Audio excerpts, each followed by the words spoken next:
Hello, happy Monday. Hope you all had a really good weekend. So today's wellness conversation, I want to talk to you a bit about the balance of life. How balanced do you feel your life is? Or should I say, how unbalanced do you feel your life is?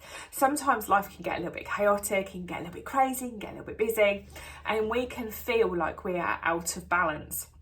So I have notes. If I look down, it's because I'm reading to make sure I don't forget to say anything to you.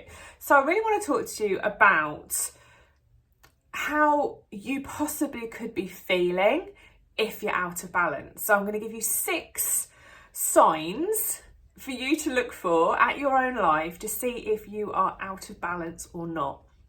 So sign number 1, you find yourself reacting or overreacting to everything, including things people say and things that are out of your control. How often do you feel that? I know that I can sometimes be like that, and I have to kind of take a moment and think, actually, why am I getting myself so kind of like het up over something that's out of my control? What can I control? Oh yeah, I can control myself. I can control my thoughts. I can control how I respond to this.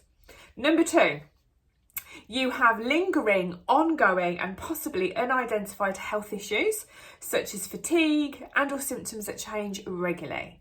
So if you suffer from fatigue a lot, you get really tired, lethargic, you lack energy, you have lack of motivation, lack of get up and go, it could be that something is underlying, okay? It could be the stresses and strains of life, but it could also be something that's underlying, a health issue. Number 3, your life has taken on an erratic flow and it feels like everything's happening to you and everything is at the mercy of chance, okay? So you feel like a little bit like your life is a little bit out of control and you're navigating that what next kind of issues.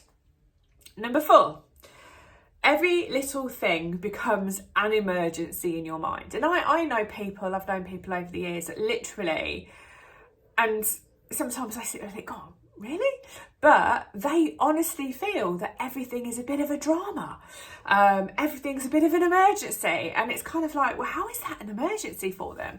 And then I stop and I think actually they've probably had layer upon layer upon layer upon layer of rubbish happen to them to the point that their stress levels are so high that any little thing now is an emergency, is a drama.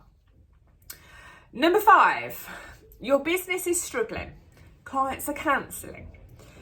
And you're attracting all of the wrong type of people to you. The people that just take up your time, your headspace in the wrong way. They drain you of energy. They zap you of the happiness, the goodness, the freedom that you desire within your business. I bet that happens to some of you.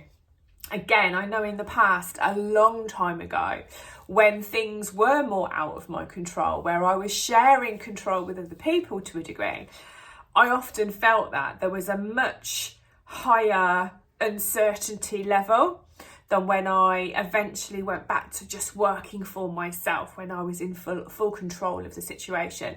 The certainty went up and the uncertainty went down. And number 6, you are too tired to recognise or to enforce your own emotional, personal and professional boundaries. Boundaries. Do you have boundaries? Boundaries are really quite difficult to put into place because we have so much that sits behind the boundary. We have so much inner work that we need to work through when we're placing boundaries.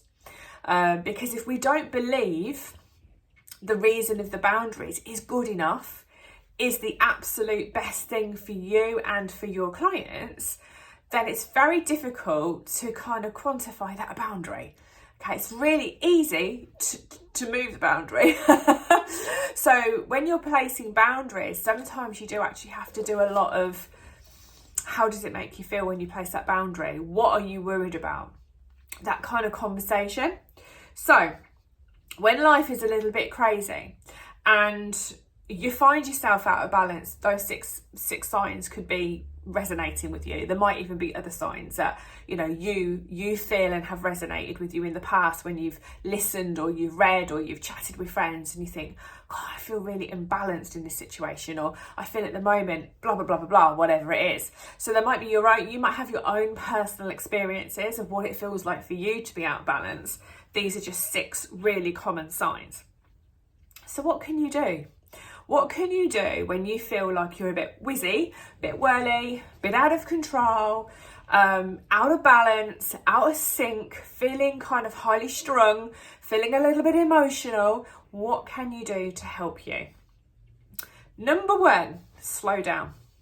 I know years ago when I first started training people, and we are talking, let's think, when did I first train a group of people live in person? Gosh, probably coming up to 27 years ago, something like that. I remember back then when I first started to train people in a group setting, so there might be 6 to 12 people in a room and I'm training them. Obviously, I would be nervous. There was an element of nervousness and apprehension. So what I used to do was I used to talk really quickly, speed through the day and be chasing the next minute, okay? And I would be moving fastly through the topic of conversation, fastly through the exercises. And actually, I wore myself out. I'd get to lunchtime, I'd be like, what on earth? I feel like I've just been through a whirlwind. And looking back now, what I just needed to do was just to slow down. Slow down. Not be in a race to convey the information. Not be up against the clock, panicking that I'm not going to get it all said. And maybe now also looking back, make sure that the content of which I was training on wasn't so jam-packed that it needed to be delivered at speed. Does that make sense? So for me, if I could talk to my 19, 20-year-old self, I would say slow down. So that's an example of slowing down. As far as like home life, if you're running around after kids, sorting out breakfast and lunches and dinners and bedtimes and baths and after school clubs, and you're trying to juggle a business, and you're answering messages and it just feels like crazy, you hit 11 o'clock at night and you're not even in bed yet, what can you do to slow down? And you might go, well, I can't slow down. You can slow down, but you have to put in processes. You have to put things in place in order for you to slow down. So what could you put in place? Could you delegate more? Can you get support? Could you teach your kids to do more for themselves, make them more independent? Could you set up a rota so you're not just thinking and doing, you're just following the rota and doing? So it's taking a little bit of headspace out of the equation. So slowing down can be achieved, but it takes a thought process. It takes you to actually stop just for a few minutes, just to kind of think, okay, how can I slow down? What do I need to do to slow down? And what you'll probably find is when you think about slowing down, you'll probably go, I can't because of this, okay? Which is really good because you've identified all your blocks or your problems. You take each of those problems one by one and you find a solution. And when you find a solution for all the problems, you have the strategy and the process to slow down. Does that make sense? So number 2, what can you do? When you're feeling out of balance, you can practice mindfulness and living in the now. Now, one of the things that I used to do when I used to work in here as a therapist, I would literally be back to back with clients with about a 15-minute turnaround, which meant I had to make the bed, I had to tidy up, clear up, spray, hygiene, etc., go in, wash my hands, get the next bits and bobs that I needed, be ready for the doorbell to go to bring the next client down. Okay, so my day was quite a full, busy day. On my lunch hour, if it was possible and if it was feasible, which was most of the time, you know, it doesn't rain every single day, luckily, but most of the time I would then on my lunch hour just take 10 minutes without any phones, without any distractions, and I used to sit outside in the garden I've got a tiny little sunspot in the winter that is quite well buffered, it's quite well protected. I used to sit out there, even in the freezing cold. If it was dry, it was good, okay, with a cup of tea. And I used to just sit. Now, sometimes I would sit and close my eyes and I would listen to the trees and the wind. I would listen to the birds. I would allow myself just to go and breathe. And that kind of slowing down, that mindfulness, being present in the moment, not thinking ahead about my next client, not thinking about my dinner, not thinking about what I've got to do and where I've got to be and how I've got to do it. Just that 10 minutes, 5-10 minutes, half an hour, if I had the luxury of it, would just give me that mindfulness, that peacefulness, just to wind down a little bit, to make myself feel back in balance. Does that make sense? Now you can do that anywhere. You know, you might have a staff room if you work in an office that you can take yourself into, just for 5 minutes, just to sit and drink your coffee, drink your tea, eat your sarnie, whatever. And just not looking at your phone, not being overstimulated by external things, just letting yourself be in the moment, in the now, and breathe, okay? Some few little ideas there for you. Use all of your senses. Now this is an interesting one. So when you're kind of taking that moment, okay, and you can take that moment inside, you know, it could be of an evening. You've done all the dinner, you've washed up, you've sat down, you're just about to turn the telly on, okay? Maybe you've got the room to yourself for 5 minutes. Instead of turning the telly on, just sit, breathe, think about your day. Listen to the noises in the house. It could be the tip-tap, tip-tap, tip-tap of your dog walking over the hard floor. It could be the pop music, whatever it is, in one of your kids' bedrooms that you can just about hear. It could be the kettle boiling in the kitchen where your partner's just boiling the kettle to make a cup of tea to come and sit with you to watch the telly. It could be the radio in the kitchen's on in the background and you've just heard your favourite song come on. It could be that you live on a really busy road and you're listening to the traffic, vroom, vroom, vroom, go past. Just allowing yourself to hear, and even better, to hear with your eyes shut. And even better, to relax your body. So thinking about your breathing and hearing your breath come in and hearing your breath come out. And even better, allowing your body to relax into the chair. And a really easy quick tip for that, instead of like holding on to the arms of the chair or having your hands on your knees, is to actually go palm up and rest out. So you could be like resting out on the arms of the chair or resting on your legs. It takes the tension away from your upper body and it allows you to tap into all the different senses. It might be that you can smell a beautiful fragrance. It could be your perfume from this morning. It could be the aftershave from your partner. It could be a candle you've got on, or a warmer, or a wax smell. It could be an essential oil that you used. It could be the varnish that you've just done in the hallway on your staircase. It could be the beeswax that you've just polished your really nice table on, your coffee table on in your lounge. So allowing yourself to see, to think, to hear, to smell, to touch, to feel is really, really a fantastic way to bring yourself back into balance, okay? I hope this is making sense. These are all really, really great tips, especially if you are really busy, okay? If you're a really busy person, these kind of skills will really, really benefit you from a well-being perspective. Okay, fourth one, let go of control. So one of the hardest things that we can do is let go of control, okay? We naturally want to control things because when we think things are in control, we think they are harmonious and it's all balanced, okay? But actually, being in control can mean you are out of balance because it's not a natural process. You could be forcing situations, you could be forcing people, you could be forcing rules, you could be forcing boundaries. Having that control doesn't mean you're in balance. It can actually mean the opposite. You could be right out of balance.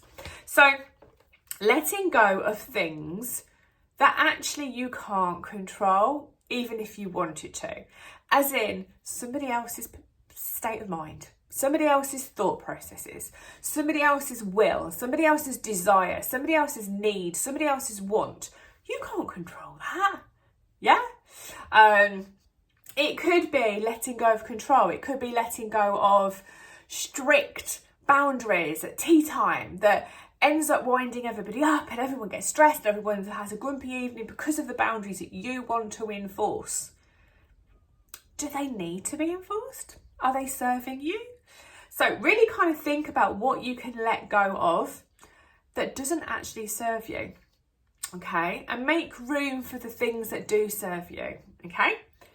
And fifthly, break old patterns and, limiting beliefs, old behaviours, old patterns can really hold us back, and it can really therefore create a real physical, mental, spiritual, emotional disbalance in us.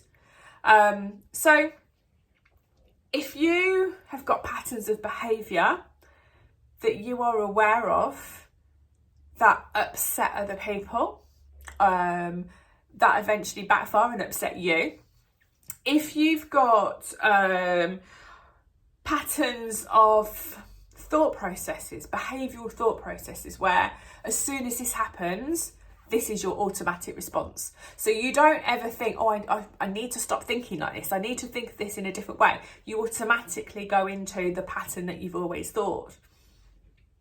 If that's you, could it be time to change that? Could it be time to question your patterns of behaviour, your patterns of thought? Because you can't stay the same forever. How you behaved at 19 is different to how you'll behave at 29. It's different to how you behave at 49. Your thought processes when you're 17 are going to be different to when you're 27 and 57. So sometimes we need to do the work, the inner work, the knowing, the growing, okay? And learning how to change those thought processes, those patterns, emotional patterns, behavioural patterns, for the better, because we are not the people we used to be, okay? And if you do all of that, it brings you back into balance. So this week, I want you to really kind of think about how balanced you are and what areas do you feel imbalanced with, and what can you do out of some of the things that I've kind of mentioned today? What can you do to help yourself become more balanced? Now, the human body, from an anatomical perspective, when it's in pure balance, it's called homeostasis, okay? And that means that the body is working from a cellular level, so the tiniest level of activity within your body, perfectly. That means the nutrition in your body is fantastic. That means the circulatory system, the endocrine system, the digestive system, the nervous system, everything is working. The muscular, the skeletal, everything is working perfectly. So for us to be in homeostasis in 2023, it's very difficult to achieve. Very difficult to achieve.